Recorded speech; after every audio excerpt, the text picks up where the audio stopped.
Bonjour et bienvenue sur La Buvette. C'est le podcast qui fait du bien et c'est le podcast où l'on parle de vous.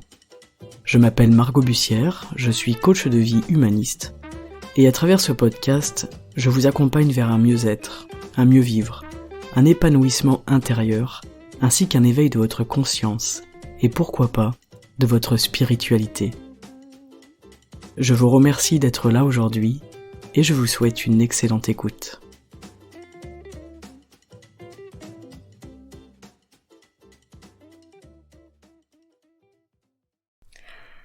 Salut les amis et bienvenue pour cet épisode aujourd'hui où je vais vous parler de la joie et surtout du sourire.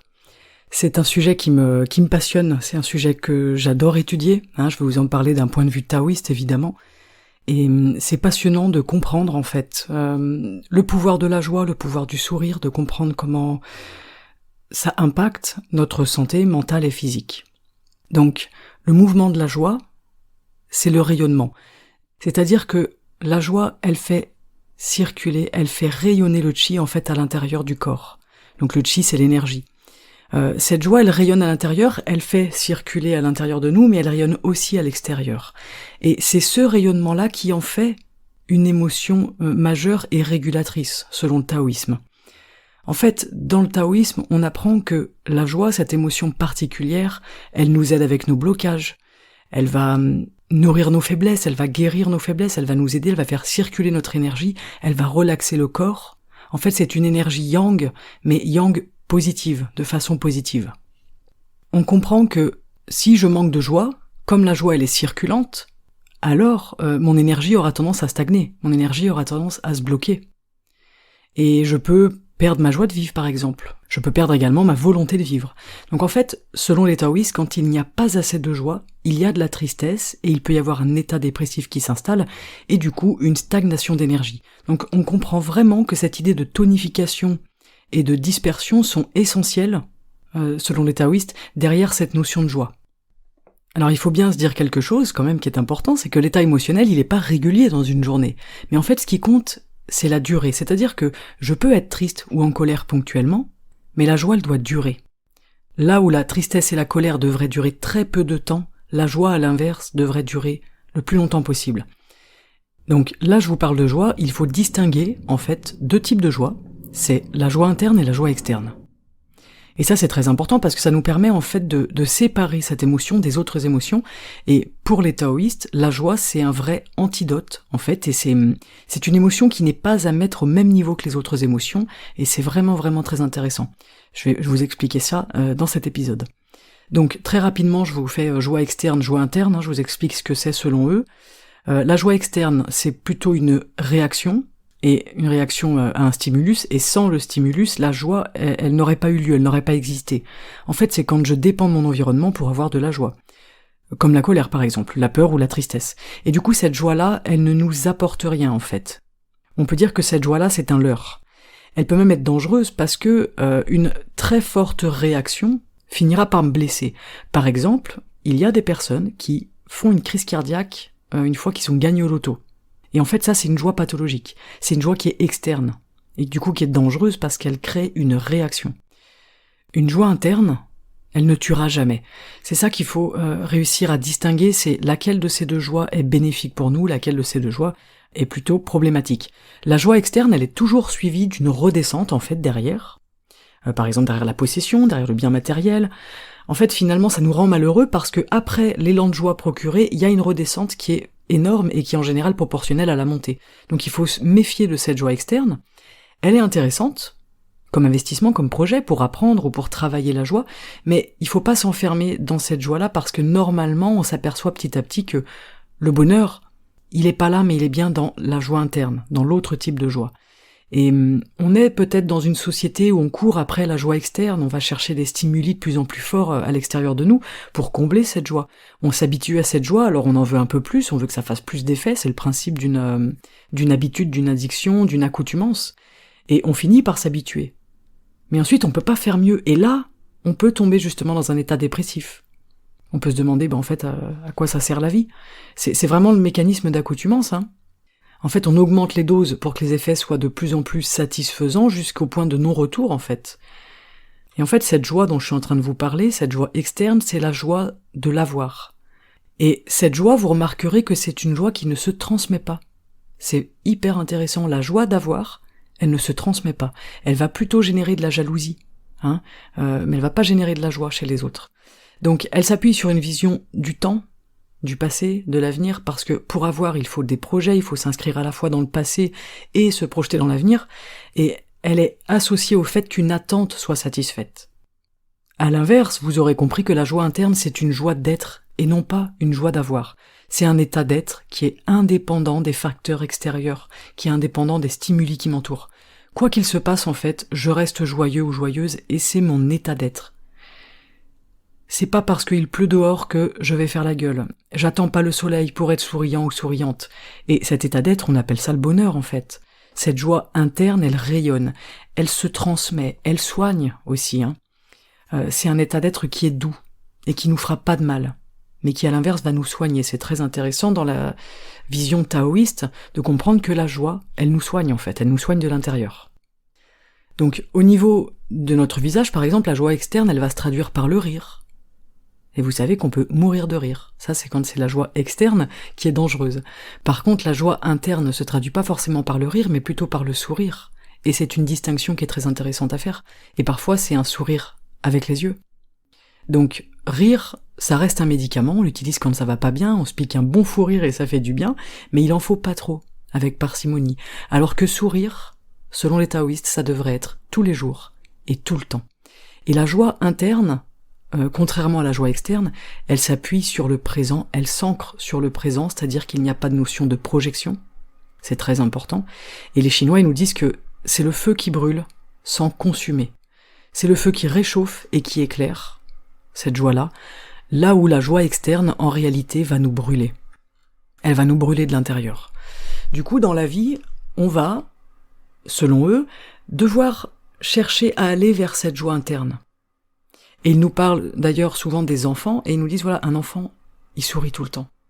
Et quand il y a un bébé dans une pièce, tout le monde regarde le bébé.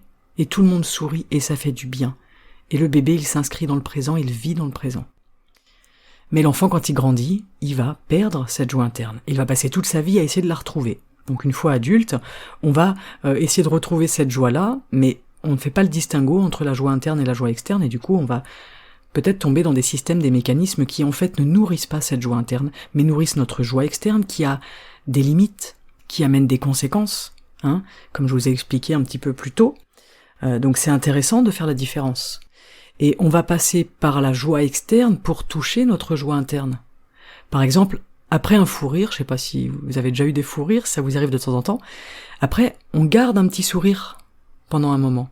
On s'en rend pas forcément compte, on le fait pas forcément exprès, et ben là on est en train de toucher du doigt cette joie interne. Le sourire permet de construire la joie interne. Je vous parle tout le temps du sourire, je vous en parle souvent. Trouver une raison de sourire aujourd'hui, etc. Moi-même, je me force à sourire quand je vais pas forcément bien, et en fait, ça fonctionne. Quand je ne suis pas bien, je souris. Et les taoïstes, ils nous disent clairement, il faut se forcer à sourire. Et au bout d'un moment, ça change les hormones du cerveau, et ça produit un réel état de bien-être. Et au bout d'un moment, on finit par sourire naturellement. C'est extrêmement simple. Le podcast que je suis en train de vous faire, il est d'une simplicité inouïe, mais de toute façon, toutes les notions qu'on aborde du point de vue taoïste, c'est toujours abordé avec simplicité. Et je trouve ça fascinant parce qu'en fait, la vie, c'est simple, dans ce sens-là évidemment. Je vous en avais parlé dans le podcast il y a 15 jours, de cette notion de simplicité de la vie, etc. Mais il faut simplement arriver à y penser, à se sourire, et à le faire. C'est tout, point. On n'a même pas besoin d'avoir des connaissances, on n'a même pas besoin de savoir, même pas besoin d'étudier toutes ces choses-là. Ok, j'arrive à penser à sourire et je le fais. On peut pas parler de la joie sans parler de la notion de plaisir, et la notion de plaisir, elle est fondamentale dans la notion de joie interne. C'est un petit mécanisme de joie externe qui va venir alimenter justement ma joie interne. Mais il faut justement travailler des petits plaisirs. Parce que, encore une fois, les gros plaisirs seront toujours problématiques. Il va falloir investir les petits plaisirs, par exemple, je sais pas, le plaisir de boire son thé ou son café le matin, le plaisir de caresser votre chat ou votre chien, le plaisir de prendre une douche avant de vous coucher le soir, de retirer vos chaussettes après une longue journée. Ça se rapproche de l'émerveillement en fait, cette notion. c'est parce que c'est un outil qui nous permet de nourrir la joie au quotidien. Ça, je vous en parle souvent sur Instagram, des fois je vous fais des petites vidéos comme ça, hop, je vous partage un truc qui m'est arrivé. Ok, pourquoi à cet instant-là, je peux ressentir de l'émerveillement pour quelque chose d'absolument banal, on va dire. Eh bien justement parce que, personnellement, je vous partage vraiment c'est à titre personnel, j'essaye de bosser sur cet émerveillement, constamment. J'essaye dans des petites choses toutes bêtes, d'essayer de retrouver cet état d'émerveillement et de joie interne. Et franchement, ça marche. Ça marche, c'est pour ça que je vous le partage. Et à mon sens, c'est vraiment ça, c'est l'émerveillement, c'est l'outil qui me permet de nourrir ma joie au quotidien. Il y a un autre outil qui est intéressant, c'est l'humour. C'est un outil que j'adore aussi. Et en fait, si vous regardez votre journée, des fois c'est affolant de voir que notre état de joie il diminue, qu'on est triste, et qu'on perd de vue l'essentiel, et qu'on n'a pas justement cette présence d'humour dans notre vie. Et il y a plein de civilisations, de pays où les gens s'amusent, où les gens rient, où les gens vivent dehors, vivent ensemble, sont pleins d'humour. Et il y a plusieurs formes d'humour. Les taoïstes nous disent, il ne faut pas utiliser un humour où on se moque de l'autre. Il faut utiliser un humour de façon la plus juste possible. Il faut rester respectueux, et alors, dans ce cas-là, l'humour, il est ok. L'autodérision, c'est très important aussi, c'est même primordial. Se remettre en question, c'est essentiel, c'est constructif, et si on y apporte une dose d'humour, c'est parfait. Mais la notion d'émerveillement et la notion d'humour bienveillant, c'est vraiment deux choses très très importantes pour cultiver cet état de joie intérieure.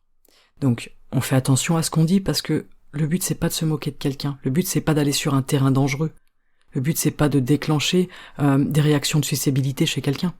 Ok, quand on a quelqu'un qui est pas forcément bien dans sa peau par exemple, on va éviter de faire l'humour dessus parce que ça risque de le mettre en colère ou de le rendre triste. Ok ?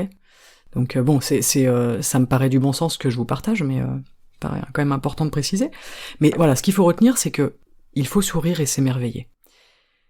Et ce n'est pas toujours facile de s'émerveiller des êtres humains, mais c'est pas impossible. Je reconnais que c'est pas toujours évident, je reconnais que des fois c'est dur de s'émerveiller de notre société, c'est dur de s'émerveiller de certaines personnes, je reconnais. Mais à ce compte-là, on peut s'entraîner avec la nature, parce que la nature c'est un excellent sujet d'émerveillement. Un coucher de soleil, une balade en forêt, une lumière dorée, le chant des oiseaux, j'en sais rien, il y a plein de choses qui peuvent nous aider à cultiver cet état d'émerveillement, au quotidien. Ok ? Et ensuite, on va l'ouvrir sur les autres êtres humains. La joie, elle est associée au cœur, mais ce qui est intéressant, c'est qu'elle agit sur tous nos tissus, sur tous nos organes et sur toutes les maladies, selon les taoïstes encore une fois. C'est extrêmement intéressant de comprendre l'impact de cette joie interne. Je vous parlais d'humour et on a parlé un petit peu d'autodérision. C'est intéressant pour bosser sur nos peurs, par exemple. Quand j'arrive à développer et cultiver l'autodérision, ça me permet de changer mon regard. Je vais arriver à travailler sur mes peurs, à voir comment mes peurs, elles sont présentes, à me demander objectivement qu'est-ce que je risque vraiment, qu'est-ce qui déclenche ces peurs, qu'est-ce que c'est le vrai risque qui est derrière. On a peur pour les choses où on s'investit en fait. On a peur pour les choses où on investit une partie de nous, où on donne de l'importance. Et souvent, quand on est dans une situation difficile, il suffit de sourire parce que ça va créer un mouvement ascendant à l'intérieur et ça peut aider l'émotion et la réaction. Ça peut nous aider à nous adapter à la situation. C'est vraiment l'idée qui est véhiculée dans cette vision taoïste. C'est qu'en fait, sourire, c'est déjà énorme. Et même au-delà de ça, il faut vraiment s'entraîner à sourire tout le temps. C'est ce qu'ils nous disent les taoïstes, il faut sourire tout le temps. C'est rigolo parce qu'on n'a pas tout le temps envie de sourire. Mais c'est peut-être justement quand j'ai pas envie de sourire que je vais aller chercher des raisons de m'émerveiller et de sourire, même si c'est une demi-seconde. Ok ? Sourire, c'est rassurant. Et nous, on a besoin, derrière toutes ces peurs, justement, on a besoin de se rassurer. On a besoin de rassurer notre corps, en premier lieu. Donc sourire, c'est rassurant. Tout le monde attend d'être rassuré tout le temps, en fait, pour n'importe quelle raison, on a besoin de ça. Être rassuré, ça soigne, parce que la peur, l'anxiété, ça aggrave tout. Et si je souris, je me rassure. C'est le même principe que le massage, quand on se masse, quand on se touche, on rassure en fait notre enveloppe corporelle, et en fait c'est la première réaction, mais elle va transformer beaucoup de choses à l'intérieur de nous. On passe par le corps, encore une fois, pour transformer quelque chose à l'intérieur de nous. Sourire, c'est physique, mais je passe par le corps le message que je m'envoie pour m'auto-rassurer. Et s'auto-rassurer, c'est se faire confiance. Et puis faire confiance dans la vie, s'aimer un peu plus, croire en soi, se prendre dans les bras, demander à quelqu'un de nous prendre dans les bras, aller au soleil, sentir le soleil sur sa peau. C'est extrêmement rassurant. Pourquoi il y a autant de personnes qui adorent se faire bronzer? C'est extrêmement rassurant de sentir le soleil sur notre peau. Rassurer, c'est vraiment quelque chose qui nous permet de lâcher prise, même si c'est pour quelques secondes, même si c'est pour quelques minutes. Et en fait, c'est aussi intéressant d'accepter d'avoir peur de quelque chose. Même si cette peur elle est pas rationnelle ou si elle est pas justifiée, c'est pas grave. Faut écouter ce qui se passe à l'intérieur de vous et accepter d'avoir peur de telle ou telle chose. Et en fait comprendre que cette partie qui a peur, elle a besoin de quoi? Elle a besoin d'être rassurée. Et elle va être rassurée par vous-même, par l'intérieur. C'est un chemin personnel pour rassurer nos peurs. En tout cas, les taoïstes nous répètent, et nous répéteront toujours, qu'il faut cultiver le sourire intérieur. Que notre sourire intérieur, il éduque l'esprit, mais qu'il a aussi des fonctions physiologiques. Le sourire intérieur, il détend, il agit sur le stress, et il agit évidemment sur notre état de santé. Et il y a une petite chose qui est hyper intéressante, c'est qu'on sourit toujours du haut vers le bas. Ça veut dire quoi? Ça veut dire qu'on sourit de manière descendante. On commence par sourire, vous savez, avec le front, ce qu'on appelle la ride du lion. On détend cet espace entre les sourcils, entre les yeux. Quand on est contrarié, c'est cette zone qui est contractée en premier. Je sais pas si vous avez remarqué, je sais pas si vous faites attention. Moi, c'est souvent que j'ai les sourcils froncés, et hop, j'y pense, et je défronce les sourcils, et ça commence par là. Et ensuite, ça descend. Le visage, la bouche, les organes, la colonne vertébrale, etc. On est toujours contrarié en premier dans cette zone. Mais ce qu'il faut bien se dire, c'est qu'une fois que je suis contrarié là, ça me contrarie de partout, et ça a un impact sur tout. Donc si j'arrive à détendre cette zone-là, ok, je détends ensuite le reste. En fait, d'un point de vue thérapeutique, remercier nos organes, c'est essentiel. C'est fascinant comme façon de voir le monde, comme façon de nous voir nous-mêmes, comme façon de nous traiter. Est-ce que vous vous remerciez, vous? Est-ce que vous remerciez ce corps qui est le vôtre? Est-ce que vous remerciez votre capacité à sourire? Est-ce que vous remerciez votre cœur, vos organes? Et c'est pareil avec la vie. Est-ce que vous remerciez cette vie-là? Est-ce que vous remerciez les gens que vous côtoyez, avec qui vous travaillez, avec votre famille, vos amis? Derrière cet état de sourire intérieur, il y a cette notion de gratitude. Et il faut que cette gratitude, elle soit réelle, évidemment. C'est un véritable amour pour soi et c'est un véritable amour pour l'autre. Et petit à petit, on commence à remercier de plus en plus de choses. Pas uniquement ce qui est à l'intérieur de nous, mais on va commencer à remercier ce qui est à l'extérieur de nous. Les personnes qui nous entourent, les fleurs qui poussent, les arbres qui sont là, les animaux, les insectes qu'on croise. C'est ça, la gratitude. La gratitude, elle est indissociable de cet état de sourire intérieur. En médecine traditionnelle chinoise, il y a une énergie qu'on appelle l'énergie droite, l'énergie correcte, qui va s'opposer à l'énergie perverse. Et pour les taoïstes, cette énergie correcte, elle est qualifiée d'énergie droite parce qu'elle résulte d'une droiture. C'est la qualité d'énergie en fait qui se dégage de l'individu quand il est droit, quand il est juste. Et à l'inverse, quand on n'est plus droit, notre énergie elle chute. Et c'est là par exemple qu'on peut tomber malade. Pourquoi je vous parle de ça? Parce que la qualité de mon énergie elle varie en fonction de mon état d'esprit. C'est pour ça qu'être dans un bon état d'esprit, c'est essentiel, et être dans un bon état d'esprit, c'est être en bonne santé. C'est être droit dans le sens de la vertu. Si je ne suis pas droit ou droite, mon énergie va chuter, et j'ouvre les portes à la perversité. Ça, c'est un principe, une pensée taoïste, ok? Vous avez le droit de pas être d'accord, mais c'est passionnant de comprendre ça. Moi, je trouve ça fascinant. Et on comprend qu'en fait, c'est notre état intérieur qui est à privilégier avant toute chose. C'est ça qui fait notre santé. C'est ça qui fait notre équilibre. Et en fait, c'est même la base de notre spiritualité. Et la base, c'est quoi? La base, c'est comment est-ce que j'arrive à être bien? Afin de permettre à cette énergie de monter et d'être droite. Et sourire, se détendre, être correct et se tenir correctement, c'est une clé. Et avoir une énergie haute, c'est pas cumuler de l'énergie, mais c'est changer la qualité de mon énergie, et donc augmenter sa densité énergétique. Cette énergie, elle monte, donc elle est yang. Et en fait, être droit, c'est la base. Ça passe d'abord par être droit physiquement. C'est une sensation physique. Il n'y a pas de règle précise, en fait. C'est à vous de sentir. Est-ce que je me sens droit physiquement? C'est quelque chose qu'on retrouve en méditation et qui est essentiel d'ailleurs. Et quand on a cette droiture physique, on s'aperçoit qu'il y a une droiture morale qui s'immisce petit à petit, une droiture dans notre énergie, et qu'il y a toutes ces petites choses qui se mettent en place. Et ça passe encore une fois par sourire, se détendre, être correct et se tenir correctement. Toutes ces choses-là que je viens de vous partager de manière assez succincte, parce qu'il est évident que il me faudrait des heures pour vous expliquer en détail de quoi il retourne, mais c'est déjà une petite initiation à ce que les taoïstes nous partagent au niveau de la joie et du sourire. Toutes ces choses-là, c'est des petites choses que vous pouvez mettre en place dès aujourd'hui. J'ai même envie de vous dire, n'attendez pas, sincèrement, n'attendez pas pour différencier cette joie externe, cette joie interne, pour cultiver et nourrir justement cette deuxième joie qui est la joie interne, pour bosser sur vos peurs, pour sourire et s'émerveiller. Ok, comment est-ce qu'aujourd'hui je peux m'émerveiller? De quoi est-ce que je vais m'émerveiller ce matin en me réveillant? Qu'est-ce que je vais faire pour me procurer un réel sourire intérieur, dérider un peu cette ride du lion, sourire avec mes yeux, apporter de la douceur, rayonner, et réussir à m'émerveiller d'une petite chose. Et chaque jour, jour après jour, je vais m'éduquer à l'émerveillement.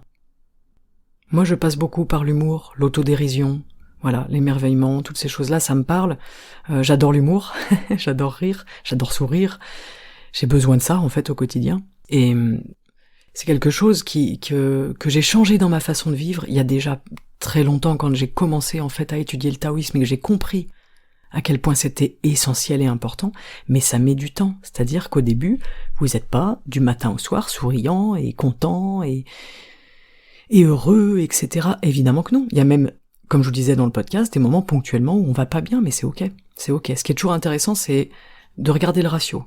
Sur une journée, c'est quoi le ratio joie interne et émotion négative? J'aime pas ce terme. Je pense pas que les émotions soient forcément négatives ou positives, mais voilà. C'est quoi le ratio entre joie et tristesse, entre joie et colère, entre joie et agacement, entre joie et ressassement? Ok. Je peux me rendre compte que, ok, il y a peut-être pas assez de joie dans ma vie. C'est pas un souci. Qu'est-ce que je mets en place? Qu'est-ce que je fais là? Parce que j'ai envie de nourrir cette joie à l'intérieur de moi. Qu'est-ce que je peux mettre en place? Qu'est-ce que j'aime? Qu'est-ce qui me procure de la joie? Intérieure, bien évidemment, et non pas la joie externe. C'est pas en allant acheter des fringues, en allant acheter des babioles, qu'on va nourrir cette joie interne. Non. Qu'est-ce que je fais? Qu'est-ce que je regarde? Comment est-ce que je me nourris à l'intérieur? Qu'est-ce que je fais? Je peux aller me promener en forêt, je peux aller voir des amis, je peux effectivement boire un thé que j'adore, je peux boire une tisane, manger quelque chose que j'aime, caresser un animal. Voilà. Qu'est-ce qui va nourrir à l'intérieur de vous cette joie et vous faire sourire d'un réel sourire intérieur qui passe par vos yeux et qui se dessine sur vos lèvres?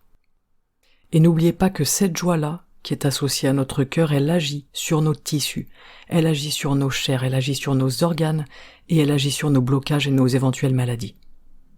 C'est votre meilleur médicament, sincèrement. C'est un médicament qui est gratuit, qui est à la portée de tout le monde, et c'est fascinant, en fait, de s'autoriser aussi à vivre une vie qui soit bercée de joie. Et ça ne veut pas dire que on ne vivra pas des moments difficiles et des périodes difficiles dans nos vies, bien évidemment. Je ne le répéterai jamais assez, on n'est pas dans le monde des bisounours.